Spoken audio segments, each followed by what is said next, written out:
The second area for discussion is Faustus's relationship with God. He seems both in awe of him, but also completely dismissive.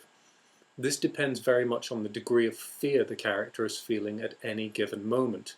When he is having fun or feels strong, God is an irrelevance to him, and he can dismiss God with ease.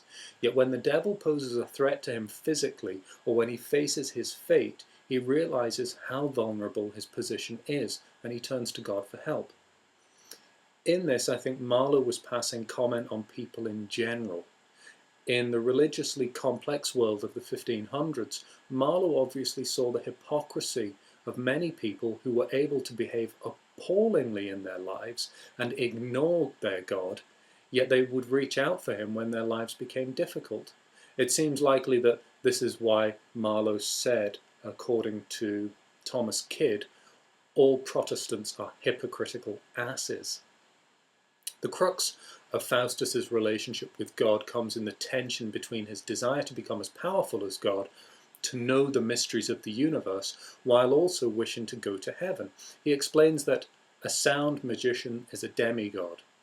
Here, tire my brains to get a deity.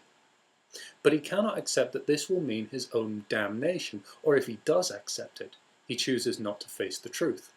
The two are not mutually compatible. And this is shown in the Genesis creation myth. To take knowledge which God has forbidden, as Eve did with the forbidden fruit, will result in being cast out by God. For all his expertise in divinity, Faustus neglects this fact in order to pursue his vain pleasures. At one point, he even believes God is not actually able to punish him. He is beyond the powers of God. He says, "What God can hurt thee, Faustus? Thou art safe."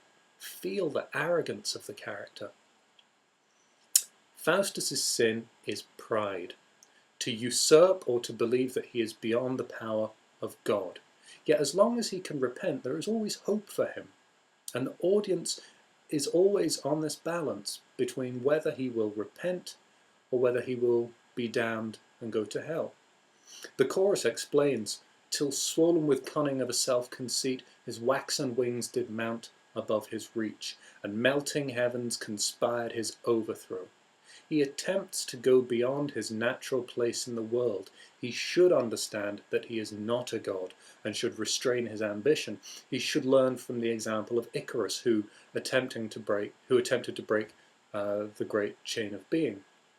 He continues in this pride by often suggesting that God cannot forgive his many crimes. But this again presumes that he knows the limits of God's powers, and is again a deadly sin. It's only when Faustus kisses the succubus of Helen of Troy, though, that he finally forfeits his soul and is truly beyond God's forgiveness. Up until that point, he had countless opportunities to repent and gain access to heaven. The relationship between Faustus and Mephistopheles is the engine of the drama, if you will. It drives it on and is the focus of the audience's attention. We're interested in this pair for a number of reasons, aside from the fact that they are the protagonists. First, Faustus fulfills the role of the medieval morality play. He is every man. His actions could be the actions of anyone in the audience. His sins could be anyone's sins.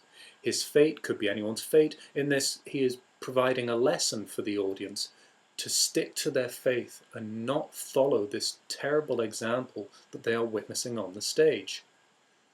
Second, Mephistopheles is a supernatural being. He represents all the mysteries of life after death and of the existence of God. In addition, he provides an example to Faustus, which the Doctor simply does not take in. Mephistopheles should be a clear message to Faustus about the likely punishment for his black magic, but he manages to block it out. He does not seem to understand that he will, like Mephistopheles, go to hell for his crimes against God. Remember that quote from Mephistopheles, "Unhappy spirits that fell with Lucifer conspired against our God with Lucifer and are forever damned with Lucifer." Faustus does not learn from this demonstration of Mephistopheles' terrible fate. Third, We see the development of a relationship between the pair. Their exchanges of dialogue provoke excitement in the audience. They're able to achieve everything that a mortal man could desire, and the audience wants to see how far they will take it. They're able to control time and space, to make a mockery of the Pope, and to become godlike on earth. It's glamorous and it's an attractive proposition to the audience. And it's necessary for Marlowe to include this. If there was nothing glamorous about the deal with Lucifer, then the audience would presume that Faustus is simply a moron. Why would you trade your soul unless you are going to receive something spectacular? Yet through having Mephistopheles as a servant, the audience begins to see the attraction of sin. Thus, the audience is forced to ask themselves, is it worth it? All of that pleasure and success on earth must look very, very tempting. Finally, there is an ambiguity about the relationship between the two characters. Are they friends, or are they master and servant?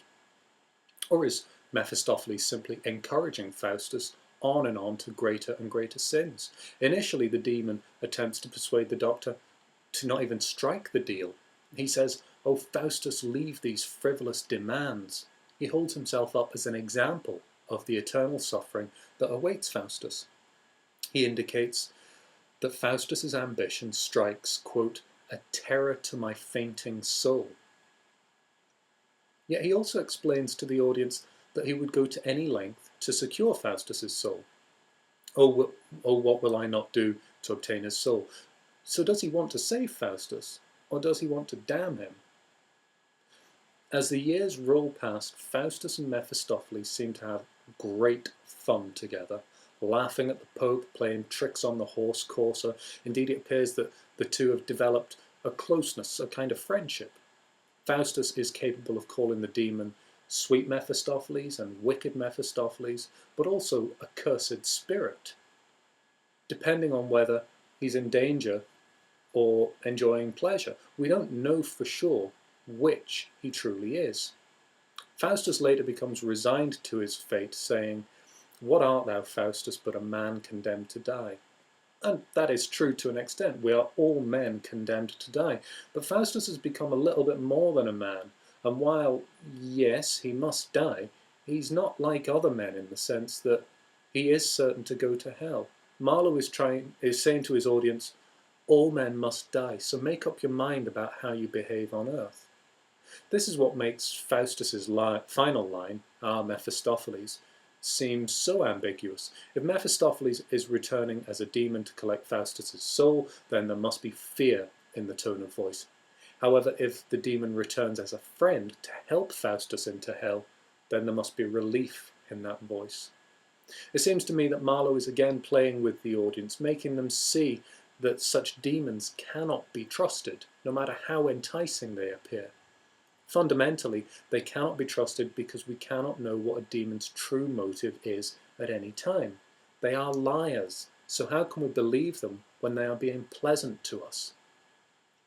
There is a good deal more I could say about the character, especially about his relationships with his conscience in the form of the good and evil angels, and the old man, but I'll have to allow you to do your own research there because sadly my time is rather pressed today. However, if you are thinking of writing about Faustus in the exam, specifically the character of Faustus, remember that you must address these three concepts. Number one, his intelligence. Number two, his relationship with God. And number three, his relationship with Mephistopheles. By doing so, you will provide at least a partial overview of the whole character, rather than offering just a glimpse into a single aspect. As usual, if you have any questions, Twitter at MrConnor1 or via the website www.mrconnor.com.